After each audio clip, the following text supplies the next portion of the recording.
ওমরা করার পর অনেকেই এহরাম পরে তাওয়াফ করে, যে এটা সৌদি সরকার মানা করেন, কিন্তু বারবার তাওয়াফে অনেক সওয়াব, এমন ফাঁকি দিয়ে তাওয়াফ করলে গুনাহ হবে কিনা? চমৎকার একটি প্রশ্ন করেছেন এবং এটা অহরহই ঘটছে এবং এ সম্পর্কে আমাদের কাছে বিভিন্ন ধরনের তথ্য আছে। তো আমরা বলবো যে এভাবে করাটা উচিত না, যেহেতু আমাদেরকে নিয়মতান্ত্রিকভাবে আমাদের আমলগুলো করতে হবে। নিয়মতান্ত্রিকভাবে করতে গিয়ে যেহেতু সৌদি সরকার তওয়াফকারীদের তওয়াফ সুন্দরভাবে আদায় করার জন্য এই সিস্টেমটা চালু করেছেন, যদিও এটা আমাদের মনের অনেক সময় ব্যথার কারণ হয়ে দাঁড়ায়, তারপরেও যেহেতু তারা করেছেন, কাজে এটাকে লঙ্ঘন করা উচিত হবে না। বাংলাদেশ সহ আমাদের পাক ভারত উপমহাদেশের অনেক হাজি সাহেব বা ওমরাকারীদেরকে আমরাও চোখে দেখেছি যে এখন তো যেটা হয়েছে, প্রথমবার ওমরা করলে আর দ্বিতীয়বার যদি তাওয়াফ করতে চায় সেক্ষেত্রে তাওয়াফ করতে ঢুকতে দেওয়া হয় না, ইহরামের কাপড় গায়ে থাকতে হয়।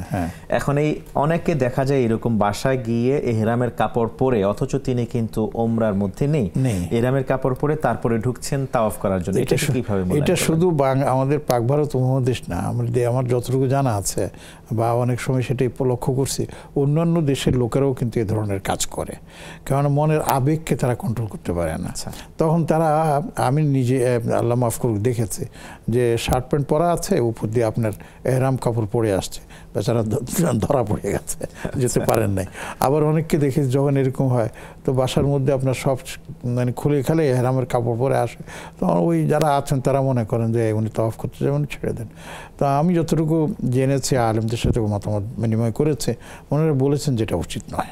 আচ্ছা, খালার হজ ফরজ হয়েছে কিন্তু তার খালু যান তাকে অনুমতি দিচ্ছেন না, খালামণিকে তার কারণ হিসেবে দাঁড় করিয়েছেন তার বয়স হয়ে গেছে, এখন যেতে পারবে না, বরং ঘর বাড়ি করেছে, এদিক সামলানোর কথা বলছেন, কিন্তু তার 2জন ছেলে আছে প্রাপ্তবয়স্ক। এখন খালা কি করবেন? হজ করবেন না নাকি কি করবেন? আসলে আমি এই জিনিসটা বুঝতে পারতেছি না যে তার হজ ফরজ হয়েছে, তাহলে তার স্বামীর কি হজ ফরজ হয়নি? তিনি কি হজ করেছেন? ধরে নিলাম তিনি করেছেন, কিন্তু উনি মাহরাম ছাড়া যেতে পারবেন না। আর যদি মাহরামকে সাথে নিয়ে যদি যাওয়ার মতো ওনার আর্থিক সুযোগ থাকে, তাহলে অবশ্যই ওনাকে হজ করতে হবে, ছেলে হোক ভাই হোক যিনি হোক, তাকে হজ করতে হবে। এখন স্বামী যদি তাকে নিষেধ করেন, স্বামীর এই ফরজ কাজে স্বামী নিষেধ করতে পারেন না, তার স্বামীকে সে সেটা শোনা যাবে না, মানে সেটা মানতে তিনি বাধ্য নন।